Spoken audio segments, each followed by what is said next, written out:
মিয়ানমারের রোহিঙ্গাদের বাংলাদেশে ঢোকার প্রবণতা আশঙ্কাজনকভাবে বেড়েছে ও রোহিঙ্গা অনুপ্রবেশ ঠেকাতে এরই মধ্যে টহলের পাশাপাশি গোয়েন্দা নজরদারি বাড়িয়েছে বাংলাদেশ সীমান্ত রক্ষা বাহিনী বিজিবি মহাপরিচালক বলেছেন বাংলাদেশে কিছু পাচারকারী টাকার বিনিময়ে রোহিঙ্গাদের বাংলাদেশে আনার চেষ্টা করছে। 108 রোহিঙ্গাকে প্রথমে মিয়ানমার থেকে বাংলাদেশে আনে দালালরা। পরে কুতুপালং ক্যাম্পে পাচারের সময় রোহিঙ্গারা ধরা পড়ে বিজিবি সদস্যদের হাতে। এই ঘটনায় ক্ষিপ্ত হয়ে উখিয়া উপজেলার পানবাজারে বিজিবি সদস্যদের লক্ষ্য করে গুলি করে দালালরা। আহত হন এক বিজিবি সদস্য। সেদিন ভোরেও একই সীমান্ত দিয়ে দেশে ঢোকার সময় বিজিবি সদস্যদের হাতে ধরা পড়ে আরও 29 রোহিঙ্গা।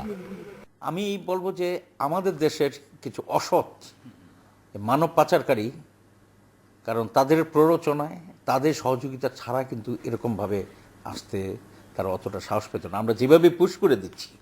বিজিবি মহাপরিচালক জানান গত 6 মাসে বাংলাদেশে রোহিঙ্গা অনুপ্রবেশের সময় আটকের সংখ্যা বেড়েছে প্রায় 4 গুণ। জানুয়ারি মাসে অনুপ্রবেশের সময় বিজিবি সদস্যদের হাতে ধরা পড়ে 738 রোহিঙ্গা। ফেব্রুয়ারি মাসে তা বেড়ে দাঁড়ায় 1216 জনে। আর মার্চ মাসের প্রথম 10 দিনেই ধরা পড়েছে 583 রোহিঙ্গা। এই স্ট্যাটিস্টিক্সের বাইরেও হয়তো আমাদের অগোচরে, আমাদের দৃষ্টির আড়ালে বিভিন্ন জায়গা দিয়ে লুকিয়ে আরও যে ঢুকে নেই সেটা নিশ্চিত করে বলা যাবে না, হয়তো ঢুকেছে। বিভিন্ন জায়গাতে আমাদের গোয়েন্দা তৎপরতা বৃদ্ধি করেছি। আমরা যেমন হলো যে টহল বৃদ্ধি করেছি। আমরা ধরেন হলো বিভিন্ন জায়গায় এরকম স্পট চেকিং এবং অন্যান্যগুলোর এগুলো হলো ব্যবস্থা করা হচ্ছে। 208 কিলোমিটারের বাংলাদেশ মিয়ানমার স্থল সীমান্তের অর্ধেকই অরক্ষিত।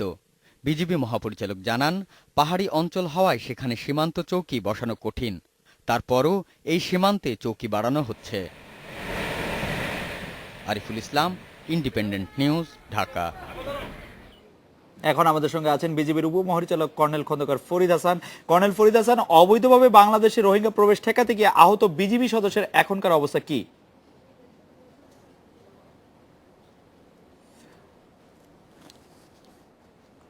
আপনি জানেন যে আমরা বাংলাদেশ মায়ানমার সীমান্তে আমাদের বর্তমানে 31টি সীমান্ত চৌকি আছে। আরও 30টি যে আমাদের চৌকি স্থাপন করার কথা ছিল তার মধ্যে ইতিমধ্যে আমরা 9টি চৌকি অরক্ষিত সীমান্তে স্থাপন করেছি। এছাড়া বিদ্যমান যে সমস্ত বিওপিগুলো আছে এই বিওপিগুলোর মাঝখানকার গ্যাপ কমানোর জন্য আমরা আরও 10টা বিওপি স্থাপন করেছি। এছাড়া বিভিন্ন জায়গায় কাজের সুবিধার্থে বিএসপি, একটা সীমান্তের খুব কাছাকাছি বিএসপি স্থাপন করা হয়েছে। এবং সার্বিকভাবে আপনি জানেন যে আমাদের মহাপরিচালক মহোদয় ইতিমধ্যেই আপনাদেরকে বলেছেন যে আমরা আমাদের গোয়েন্দা নজরদারি বৃদ্ধি করেছি, আমরা সীমান্তে আমাদের টহল তৎপরতা বৃদ্ধি করেছি। এছাড়া বিভিন্ন স্পট চেকিং এবং বিরাজমান যে সমস্ত চেক পয়েন্টগুলো আছে সেখানে অনেক বেশি কড়াকড়ি আরোপ করা হয়েছে। কর্নেল ফরিদ হাসান, গত 6 মার্চ 2টি জিপি করে বাংলাদেশে কুতুপালং ক্যাম্পে পাচারের সময় বিজিবি সদস্যরা 108 জন রোহিঙ্গাকে আটক করেছিল। সেই সময় আরো 3-4টি জিপে অন্তত 300 জন রোহিঙ্গা পালিয়ে যায় বলে অভিযোগ রয়েছে। তাদের কোনো খোঁজ পাওয়া গেছে?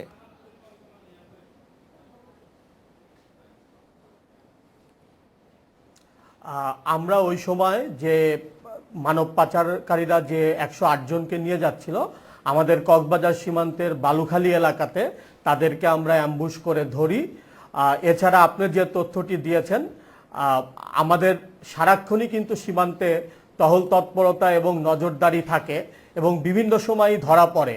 এখন আমরা নির্দিষ্ট করে বলতে পারবো না যে বাকি আরো যারা ছিল ওই 308 জনের কথা বলছেন ওর মধ্যে আর কেউ ধরা পড়েছে কিনা, বাট প্রতিদিনই ধরা পড়ছে, এটা আপনারা জানেন, এবং প্রতিদিনই তাদের বিরুদ্ধে যথাযথ ব্যবস্থা নেওয়া হচ্ছে। তো যারা ইতিমধ্যে হয়তো ওই দলের সাথে প্রবেশ করেছিল এর মধ্যে হয়তো অনেকেই ধরা পড়েছে এবং তাদের বিরুদ্ধে ব্যবস্থা নেওয়া হয়েছে ইতিমধ্যে। কর্নেল ফরিদ, রোহিঙ্গা অনুপ্রবেশ সমস্যা কি শুধু প্রহরা দিয়ে ঠেকানো সম্ভব? এই সংকটের স্থায়ী সমাধানে মিয়ানমারের সাথে কূটনৈতিক কোনো তৎপরতা এখন চলছে কিনা? পাশাপাশি যদি আমি এটিও যোগ করি যে আমরা সীমান্তে নিয়মিত পতাকা বৈঠকগুলিও এখন করতে পারছি কিনা, না সেগুলি কোনো কারণে হচ্ছে না এখন? কর্নেল ফরিদ। কূটনৈতিক তৎপরতা আমাদের পররাষ্ট্র মন্ত্রণালয় খুব ভালোভাবেই করছে, আপনারা জানেন। আর আমাদের পর্যায়ে যদি আমরা বলি, আমরা সীমান্তে নিয়মিত পতাকা বৈঠক করছি, আমাদের ব্যাটালিয়ন পর্যায়ে, সেক্টর কমান্ডার পর্যায়ে, রিজন কমান্ডার পর্যায়ে, এবং সবচেয়ে বড় কথা হলো গত বছর জুন মাসে আপনারা জানেন যে মহাপরিচালক বিজিবি এবং মায়ানমার পুলিশ চিফের মধ্যে নেপিতোতে তাদের দাওয়াতের প্রেক্ষিতেই প্রথম এই বড় পর্যায়ের একটা বৈঠক হয়েছিল, এবং তারপর থেকে কিন্তু বিভিন্ন ইস্যুতেই অনেকখানি অগ্রসরতা লক্ষ্য করা যাচ্ছে। কর্নেল ফরিদ, এই রোহিঙ্গা অনুপ্রবেশ সম্পর্কে আপনারা যে সীমান্তরক্ষী বাহিনীর যে পতাকা বৈঠক, সেখানে ওই পক্ষের মিয়ানমারের সীমান্তরক্ষীরা আপনাদেরকে কি জানাচ্ছেন? আসলে তাদের প্রধান চ্যালেঞ্জটা কি? তারা কি রোহিঙ্গাদের ওখানে রাখতে চাচ্ছেন, নাকি কোন সুযোগে তারা এখানে আসছে? তাদের বক্তব্যটা আসলে কি?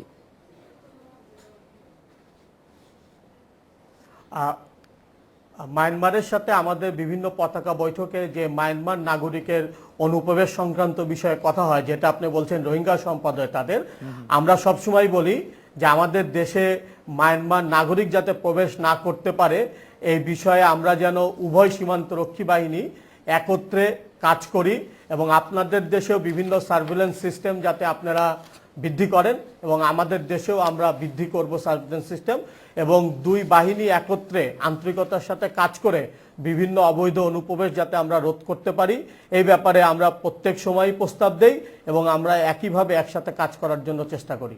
মিয়ানমার সীমান্তরক্ষী বাহিনীকেও যথেষ্ট আন্তরিক কি আপনাদের মনে হয় এই ব্যাপারে, বিশেষ করে মিয়ানমারের নাগরিক অনুপ্রবেশের ক্ষেত্রে?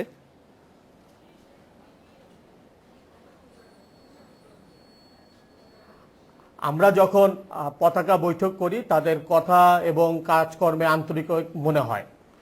কর্নেল ফরিদ, আপনাকে অনেক ধন্যবাদ। শুনছিলেন কর্নেল ফরিদকে। একটি বিরতি নিচ্ছি, ফিরছি একটু পরে।